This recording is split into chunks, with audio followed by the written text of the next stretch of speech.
This is Naked by the Future Farm, where entrepreneurship is stripped to its vulnerable core. Brought to you by Vladi and Nektarios Lolios. And remember to subscribe, follow, and rate Naked to help us share it with the world. Hi, Vladi. How are you? Hey. I was saying, we chatted, right, a little bit before we hit the record button, that today is a good day. Like, there were small moments that I sort of feel like warm energy. It was connected to seeing people, connecting with people, some here in Pakistan, some from our London world, and I think it was more about connected souls and minds, and it's a nourishing thing for me. So so a good day. And also on the nourishment, my body's sort of better with me today. So I had this sort of few days of body rejecting this living experience in Pakistan, you know. It's just like, it's telling me I still don't have that iron stomach that I would like to have. And as I wanted to sort of just like ignore it, it just doesn't allow you, because of very simple reasons that you just need to visit the washroom every 5 minutes. And I know this is maybe too much, you know, oversharing, but I was just thinking that it was important element of a reflection, because actually sometimes I feel like that type of kick is necessary in some moments to make you actually still and pause and be like, no, you cannot go to the office, or no, you cannot follow your pace. You just need to be in the bed, slow down, take it step by step. And so that's what I did. And today I'm grateful to it. Do you know, have you heard of your body sending you signals that you may have been working too hard, or just putting it out there? Maybe there's a thing there that has got nothing to do with Pakistan. Yeah, I think in this case is though a little bit more like, hey, don't be as confident about being Pakistani when it comes to, you know, like immunity and everything. So yeah, I took it quite wild in the past few days. So I paid the price. Whew, so anyhow, but how are you, buddy? I know it's sort of a not an easy period today, or tell yours. I'm actually okay. That 5 minutes before we started talking, somebody in my building started drilling, and I thought, this is just the icing on the cake of a turbulent 24 hours. I'm thinking, why now? Why today? But if there is some gentle drilling and hammering noises in the background, I apologize, but it should be manageable. So I'm okay. I had 2 weeks where I worked out of Gran Canaria, and it was glorious, which it was particularly good because I went in there with no expectations. I actually went there with a lot of bias, because Gran Canaria was, when I grew up in Germany, the kind of the mass tourism destination, which was full of German restaurants, and you're more likely to get a German schnitzel than you would get Spanish food. And there was a bit of that. Okay. There was a bit of that, but at the same time where we were, it was just the apartment was like literally 100 meters from the beach. And when I read it advertised, it was like, yeah, we'll be working anyway. But then you realize that you can actually have a call of a break between calls of half an hour, and you just go out, or you take your calls walking to the beach. So I literally had a reset of my energy, my well-being, everything in a very that's so easy, good to hear. It felt like an easy way to do this, because it's not far away. It's a 4-hour flight, but it's not expensive. Anyway, long story short, it was very nice, and we were sad to leave, but we were also happy to come home. And then on the way to the airport, I got a message that my favorite uncle passed away, and that kind of shook me a bit. But one of the feelings I had was, not again, because the last 4 years for me have been very much like, there's a sequence of, actually, 4.5 years sequence of experience of loss. So I've been sort of trying to get my head around all different aspects of this. But then when we were talking about what to talk about today, we kind of felt that we both have a reason to talk about grief and grieving. So in a way, it felt quite topical. But overall, I'm okay. Yeah. It's sunny in London, which always makes a difference. Yeah. Whew. Maybe before we go to on the topic we want to talk about together, which, by the way, I thought this is interesting, how we sort of landed on it jointly, right, yesterday, because I was thinking, like, what is it, and what am I going through in those last few days, and we'll share more. And it was grief, but from a very different place. And then I wrote the question to you, and you responded. One of the topics was grief, and because of what has happened. And I was like, it's just nice, like, how we sort of see each other and feel each other in a way. Or maybe this is just coincidence, but I like to think it's the other way. But like you said this interesting thing when you were describing this experience with Gran Canaria, which you said, I didn't have any expectation.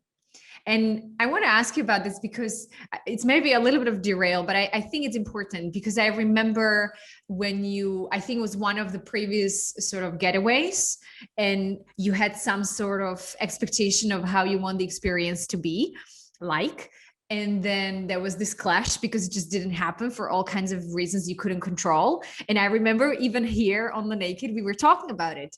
And so where does this, like, I went with no expectation came from? Was it a learned sort of experience, or tell me. Interesting. So I had two experiences where it wasn't what I wanted it to be. The first one was when we were in Italy, because the place that we were in had we were in Lake Como, but we were staying at a friend's house, which was a lovely house. But we were struggling with the Wi-Fi, so I had to walk to the cemetery to take my calls. Oh, I remember that. Yeah. And actually, I was talking the first time I spoke to Joshua and Masawa, I was sitting in a car because it was raining.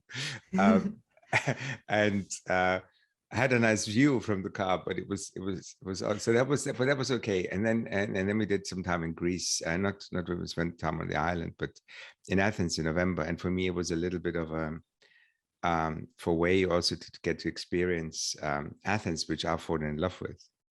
Well, I didn't realize that he was back-to-back calls, and he didn't have that easy access to something that wasn't the room with a desk. So he was not particularly, he didn't fall in love with Athens. He was very much frustrated for just not being able to even go for a walk.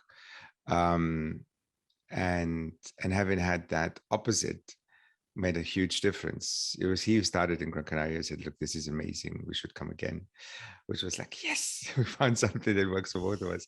But no, there was actually, no, it wasn't learning. It was really, the idea was to go and spend some time with my co-founder, who was already there on the other business on Radish. And I thought, okay, fine, he's there. I'm just going to go there to be close, and it's easy and it's a change of scenery, but there was no other motivation like in the past. Got it. It. Like, oh, let's just, absolutely.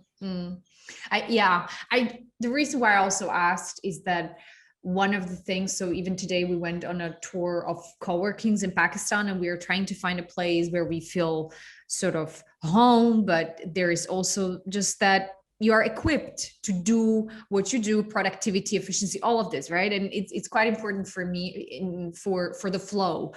And I have some sort of expectations, and then you arrive and you realize that you have to work with your expectation very much so.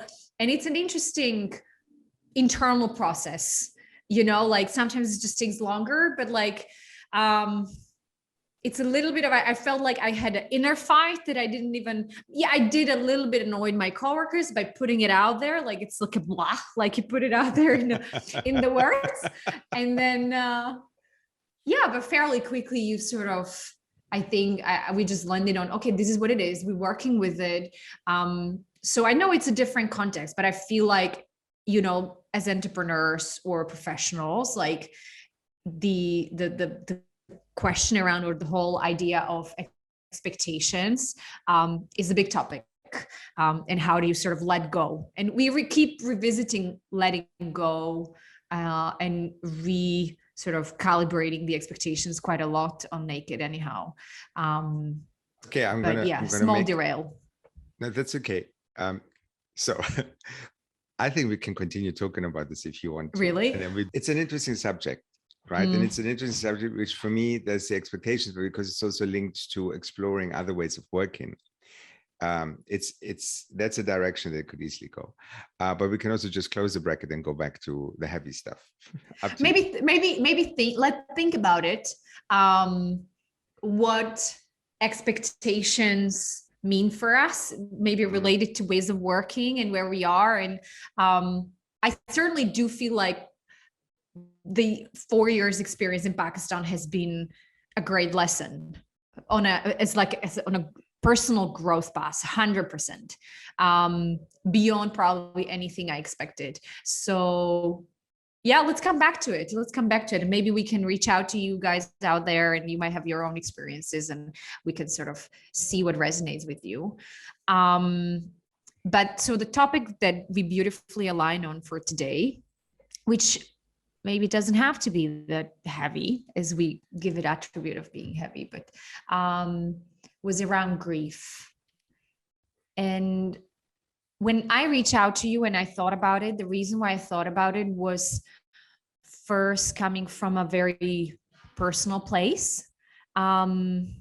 So Nadeem, who is our co-founder in Future Farm, and who is also my life partner, which is the very first time I'm sharing this on Naked, I'm aware of it, but I think that's probably another episode, which I would love to do at the point when we are ready. But so Nadeem has lost his mom about 3 weeks ago while we are here in Pakistan, and she was here in a different city in Lahore. And we were together in another city at the south in Karachi. And they were very close as human beings and family. They're very bonded. So he was very sort of touched, and it had a major impact on him. And I don't have to go in too much into details, but basically what has happened is that he flew out to be there with his family. Actually, he flew out before she passed away because he had a feeling, he had intuition. And already that was actually, I felt, quite important that I wanted to share, which was sort of part of grieving process, that he was already in a way saying goodbye. And I wasn't there for all kinds of cultural reasons, mostly cultural reasons that we can go into a different time. And for me, this whole experience, because personally, I haven't yet lost, apart from my grandfather, I haven't had a major loss in terms of death in my family, or my loved ones, let's put it that way. So it's a very new experience. And I remember being alone in Karachi for about a week. And I remember going on Google, and I basically wrote, how do you support your loved one when they have a loss of their loved one, when they're grieving and there is a death, etc. And there was this, obviously there was like plenty of articles and etc. And I actually did find like some thoughtful reflections which helped me to ground me, and I felt like it gave me some tools and equipped me. So I just wanted to sort of reflect on this experience of being in a place of supporting somebody, being on a side to somebody who's grieving, where I think we can find ourselves often, and we might assume we know, but we don't know. I did not know. Mm-hmm.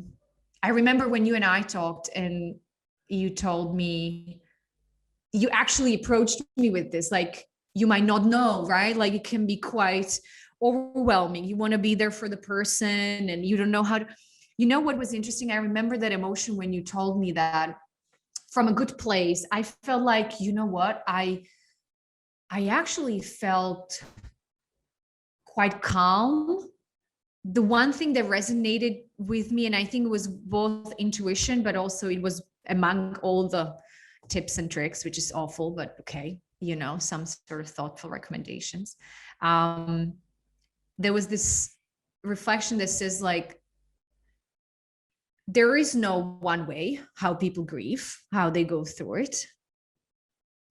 Don't try to be necessarily inventive around all the ways you can be out there.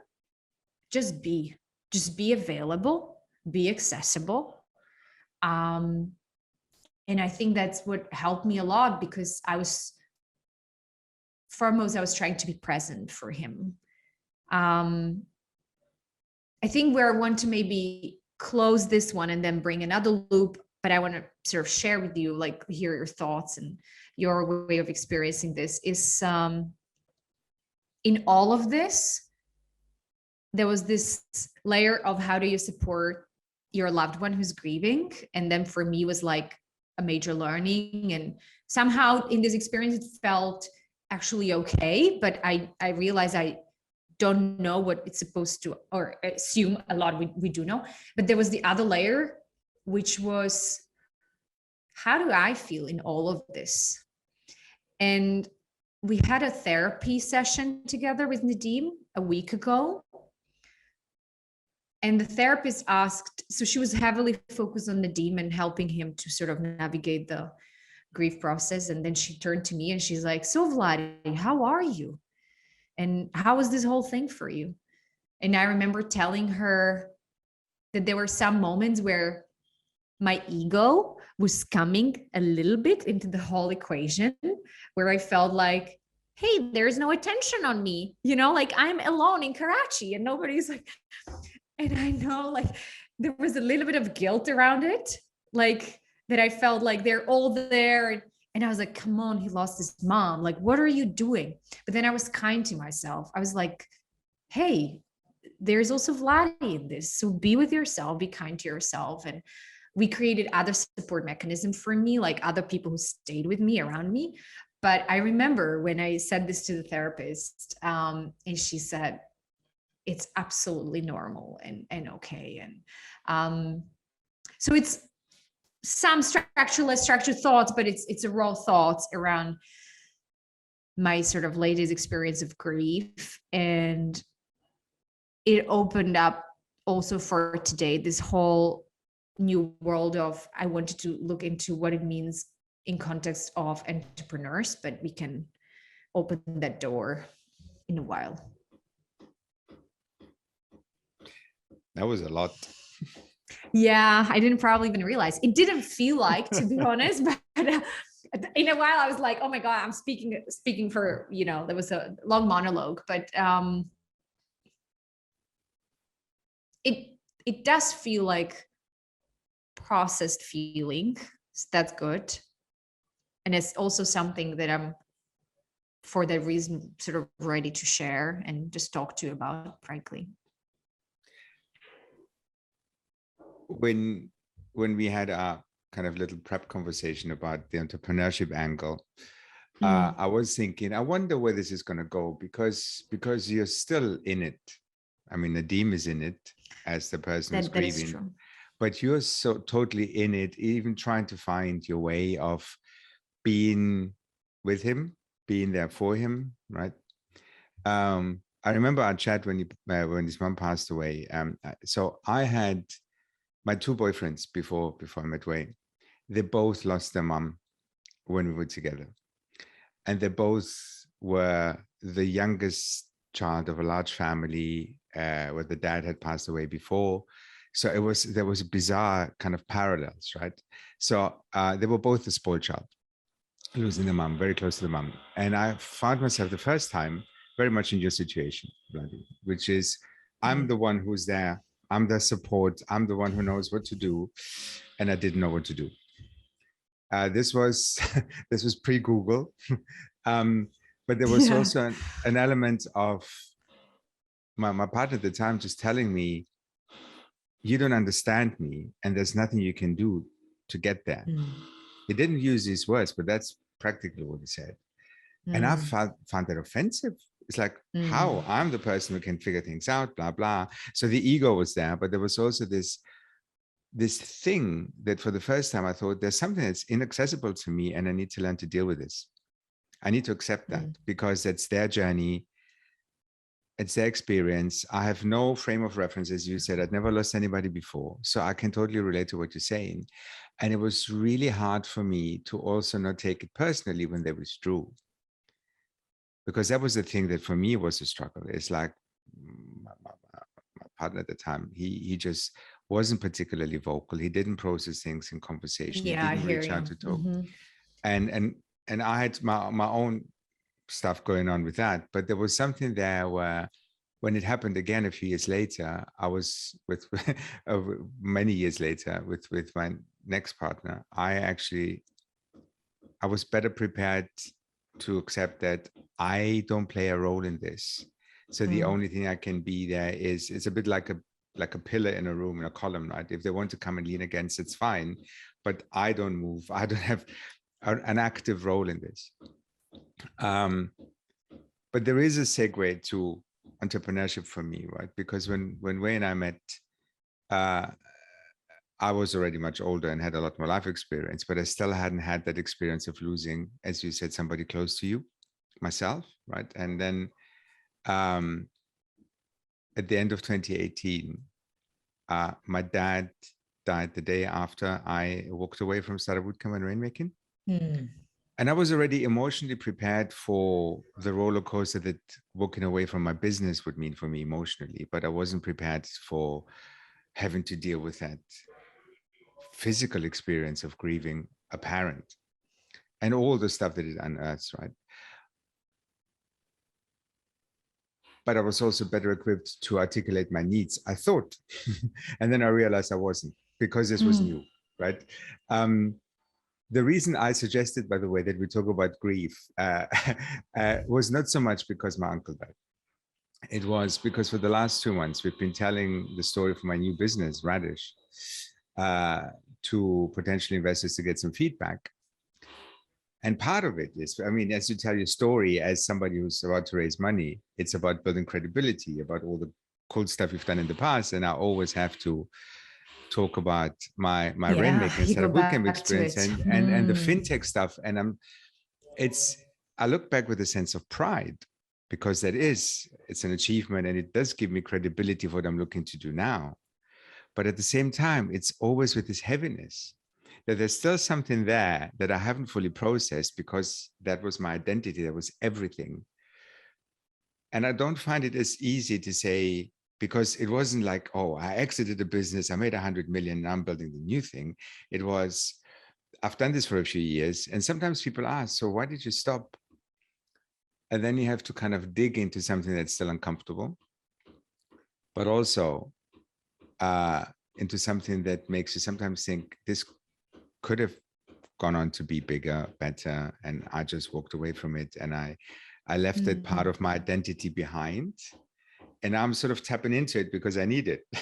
So there is something there where I noticed that, you know what, you can build something amazing, but when it's over for whatever reason, or you can try and do something when it's over for whatever reason, it's not different from if I kind of compare the time frames to when my dad died, because it's more or less 4 years, 3.5 years. I still have moments where I think about my dad and it overwhelms me. And some of it is about what if, and some of it is about achievement, and some of it is about recognition, and some of it is about being seen, and all these kind of messed up bag of things, right? So there's this lens. There's the lens of the people that support, which is a different lens, right? There's a lens of, there's a lot. Yeah, there's a lot. Yeah, we can go into all sorts of there's different absolutely a lot. And you know, I was reading one story today about entrepreneur who lost her business, and it was during COVID. So I think this whole experience of grief, of losing what you're building as an entrepreneur, got amplified through COVID. So I thought even more timely. But regardless, she shared the timeline because she was reflecting on it after many years. And she said it took her about 5 years to sort of feel regenerated in a way where she felt that there was a closure. And the other thing that I found there were a few things that I find nearly fascinating around this, right? So first of all, I mean, when we say the grief, I think very naturally connected to that personal grief of losing loved one, death, divorce, breakup, loss of friend. I had a major grief after I lost somebody I thought is a soulmate. And even today, and that was 2 years ago, and even today I get triggered and quite emotional because it wasn't something I chose. So anyhow, but so that's what right? We normally relate to grief, I think most of us. And then there's this whole world of about 582 million of people who decide to go on the path of entrepreneurship. And it's this life path is intertwined with grief moments. And we talk about some of them, right? You have a co-founder divorce. You lose somebody that you thought you married for a business. You lose that key team member. Even today, when I imagine like I lose Umer, who is like, I feel like I groomed him and he's just so amazing. And I'm like, I cannot imagine, like that's a major, again, I get emotional, right? And then there's this whole big thing around losing the experience you shared when you walk away from something you were building. And I remember also when Nadim mentioned this to me, when he walked away from Anthemis, he told me it wasn't an option for me that Anthemis wouldn't be the thing for me till end of the life. He was building it as a legacy. Mm. And then it happened. And there was this major grief, major loss. So I think the fact that there is that acknowledgement, right? That there's like, it's full of grief. You know what's funny? Like I was doing a little bit of research and I found our friend, Michael Freeman.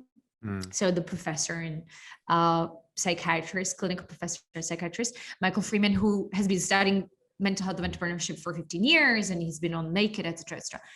So he shared in one article that he was following some researchers in Finland, who I have it here, who took brain scans of entrepreneurs who had lost a business, and then compare them to those of parents who've lost a child.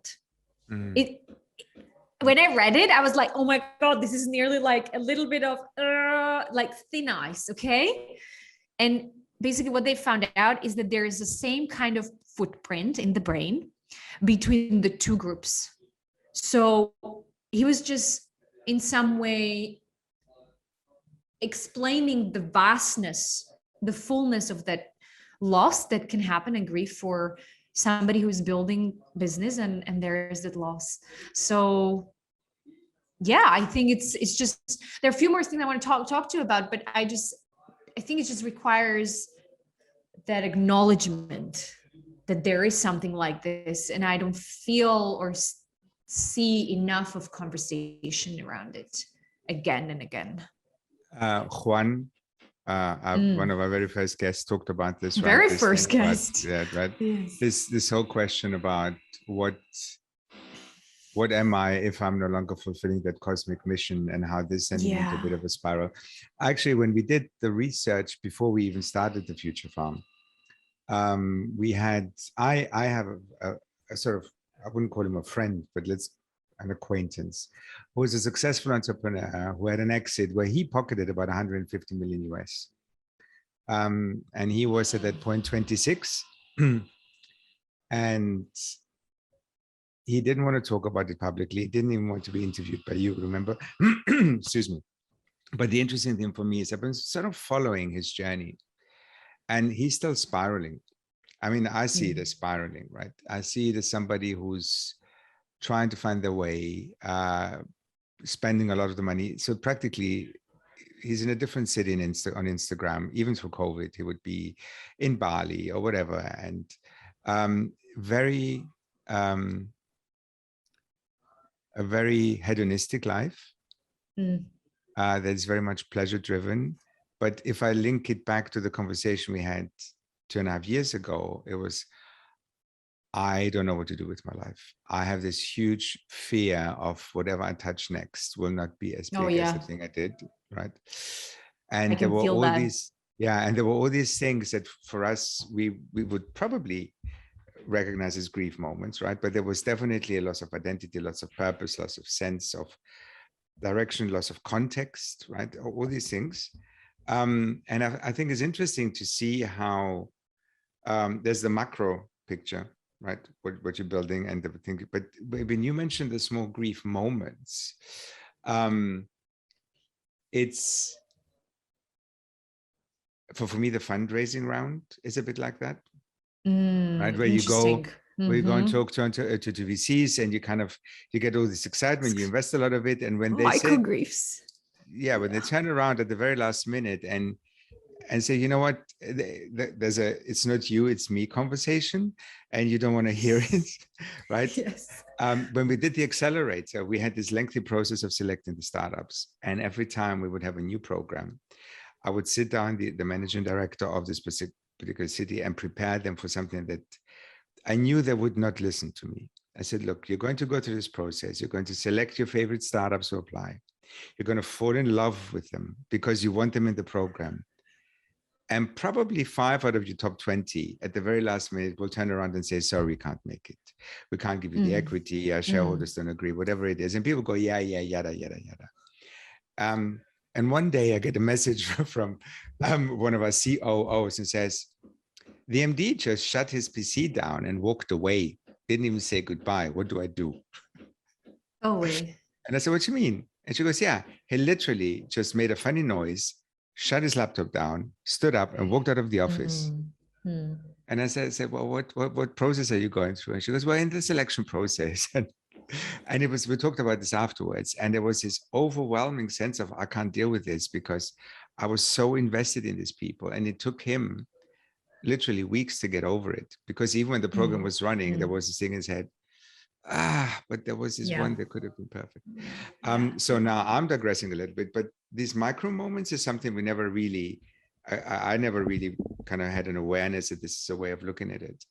Because when we talk about the high highs and the low lows, they're sort of linked, because when you fall into a low, it's usually because it's like losing something really valuable or somebody really valuable. So yeah, because you just care. Like, I feel like you, at that moment, you want to just hack that metaphorical, symbolical business of yours, the baby and stuff, right? But that part around exit, I thought it's also super interesting. And thanks for bringing it up, because I feel like this culture of success and celebration, and it's like this big party because we exited and we've been buyout, whatever that means, is like, surely, probably for a lot of people, it's part of that.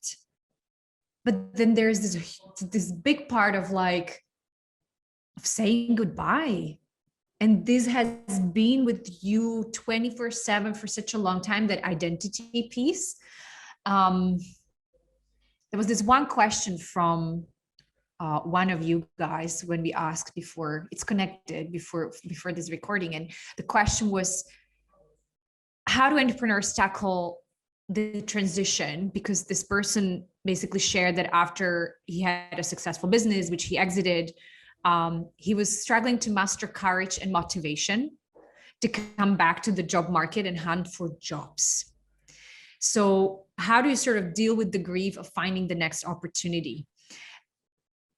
And it made me think, I was reflecting, I was researching a little bit, and there was this one thing that stood out for me, which was ritual and celebratory moment of a sort. But I think it's a little bit more of a ritual.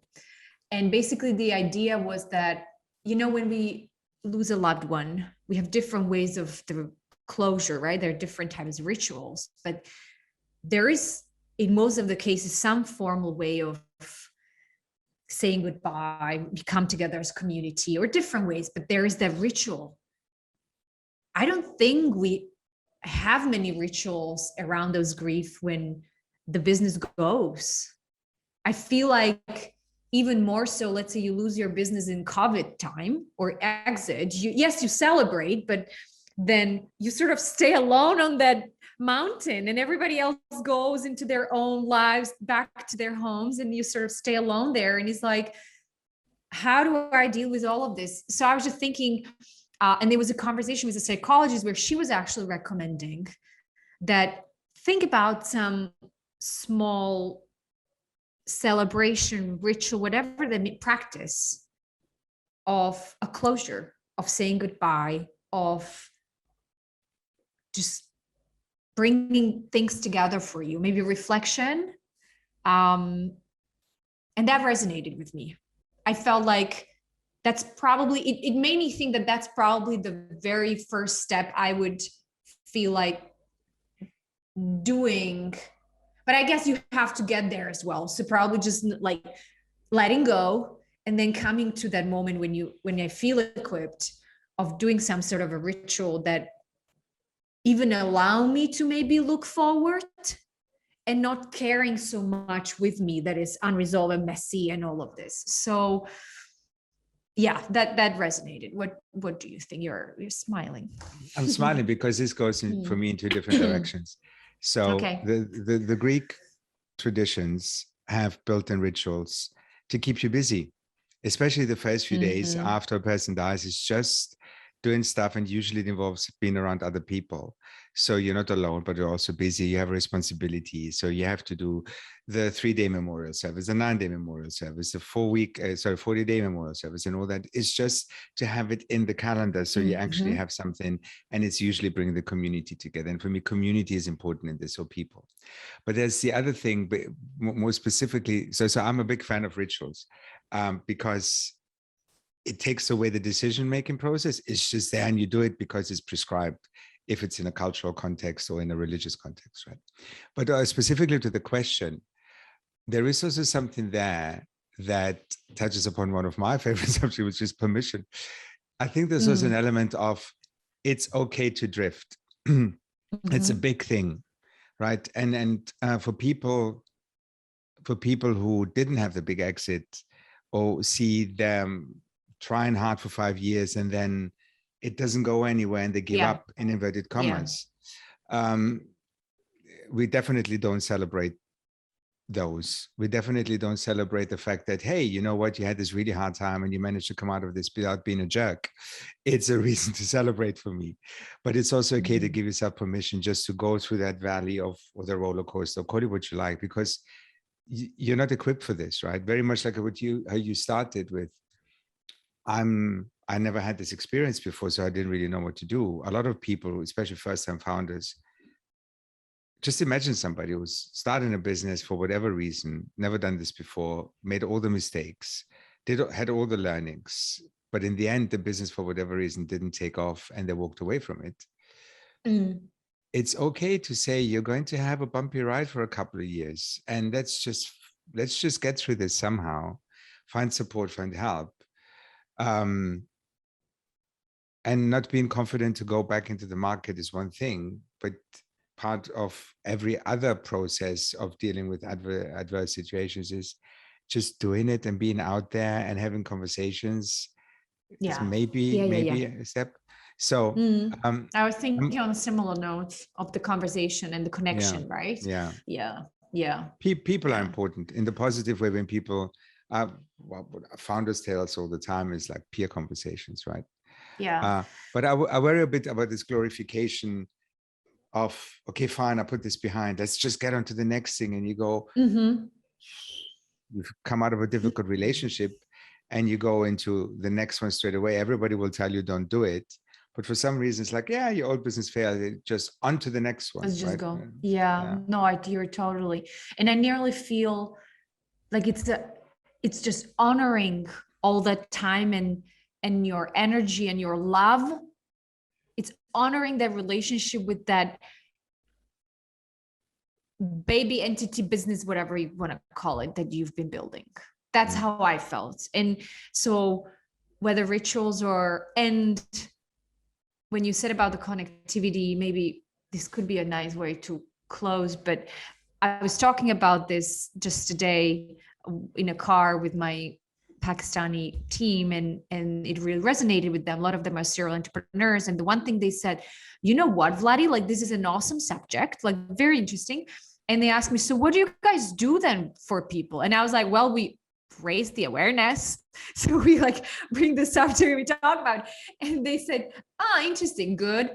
And so, but what then? Because they said, it nearly feels like there's that last leg where connecting people, and what I want to say is that connecting people with others who can join you on your island, who maybe went through a similar experience, who feel you.